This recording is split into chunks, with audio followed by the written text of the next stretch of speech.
오늘의 복음. 오늘은 2019년 8월 25일 주일입니다.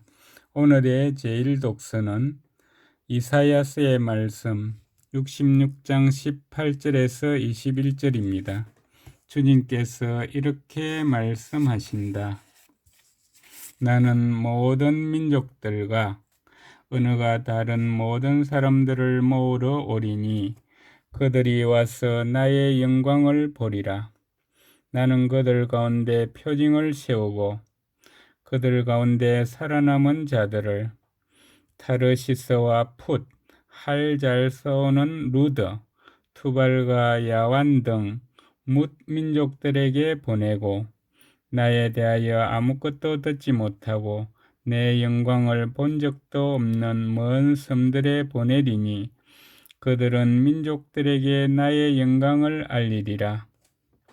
마치 이스라엘 자손들이 깨끗한 그릇에 제물을 담아 주님의 집으로 가져오듯이 그들도 모든 민족들에게서 너희 동포들을 주님에게 올리는 제물로 말과 수레와 마차와 노새와 낙타에 태워 나의 거룩한 산 예루살렘으로 데려오리라.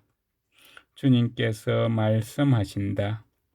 그러면 나는 그들 가운데서 들으는 사제로 들으는 레위인으로 삼으리라. 주님께서 말씀하신다. 주님의 말씀입니다. 오늘의 제2독서는 히브리서의 말씀 12장 5절에서 13절입니다. 형제 여러분, 여러분은 하느님께서 여러분을 자녀로 대하시면서 내리시는 권고를 잊어버렸습니다. 내 아들아, 주님의 훈육을 하찮게 여기지 말고 그분께 책망을 받아도 낙심하지 마라. 주님께서는 사랑하시는 이를 훈육하시고 아들로 인정하시는 모든 이를 채찍질 하신다. 여러분의 시련을 훈육으로 여겨 견디어 내십시오. 하느님께서는 여러분을 자녀로 대하십니다. 아버지에게서 훈육을 받지 않는 아들이 어디 있습니까? 모든 훈육이 당장은 기쁨이 아니라 슬픔으로 여겨집니다. 그러나 나중에는 그것으로 훈련된 이들에게 평화와 의로움의 열매를 가져다 줍니다. 그러므로 맥 풀린 손과 힘 빠진 무릎을 바로 세워 바른 길을 달려가십시오. 그리하여 절렁거리는 다리가 접질리지 않고 오히려 낫게 하십시오. 주님의 말씀입니다. 오늘의 복음은 루카가 전한 거룩한 복음 13장 22절에서 30절입니다. 그때 예수님께서는 예루살렘으로 여행을 하시는 동안 여러 고을과 마을을 지나며 가르치셨다. 그런데 어떤 사람이 예수님께 주님, 구원받을 사람은 적습니까? 하고 물었다.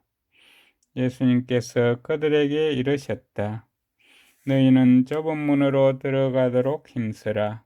내가 너희에게 말한다. 많은 사람이 그곳으로 들어가려고 하겠지만 들어가지 못할 것이다. 집주인이 일어나 문을 닫아버리면 너희가 밖에 서서 주님 문을 열어주십시오 하며 문을 두드리기 시작하여도 그는 너희가 어디에서 온 사람들인지 나는 모른다 하고 대답할 것이다. 그러면 너희는 이렇게 말하기 시작할 것이다. 저희는 주님 앞에서 먹고 마셨고 주님께서는 저희가 사는 길거리에서 가르치셨습니다. 그러나 집주인은 너희가 어디에서 온 사람들인지 나는 모른다. 모두 내게서 물러가라. 불의를 일삼는 자들아 하고 너희에게 말할 것이다.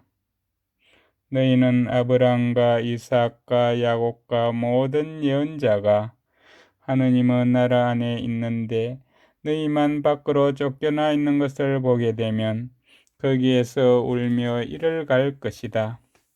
그러나 동쪽과 서쪽 북쪽과 남쪽에서 사람들이 와 하느님 나라의 잔치상에 자리 잡을 것이다. 보라, 지금은 꼴찌지만 첫째가 되는 이들이 있고 지금은 첫째지만 꼴찌가 되는 이들이 있을 것이다. 주님의 말씀입니다.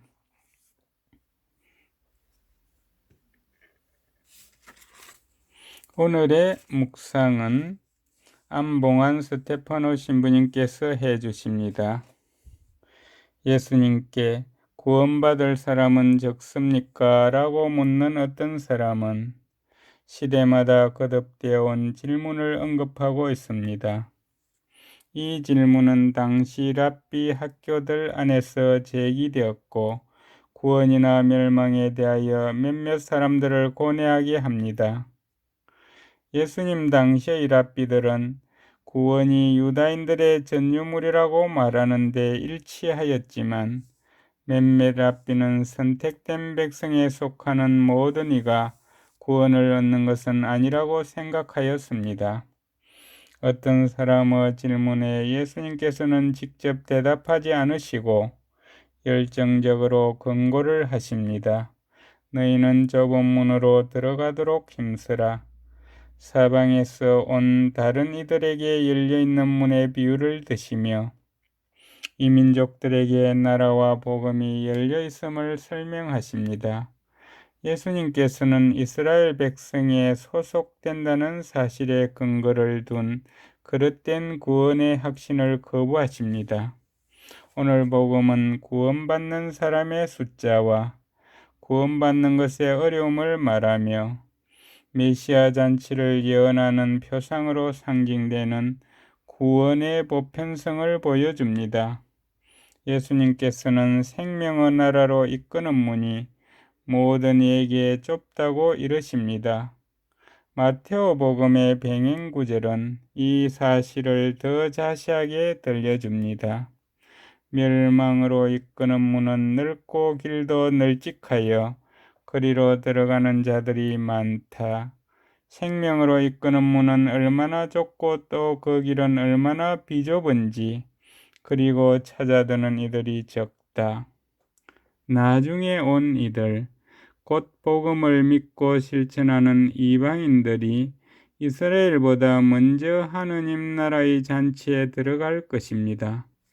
하느님의 부르심에 충실하게 대답한다면 우리는 하느님 나라의 잔치상에 자리 잡을 것입니다. 감사합니다.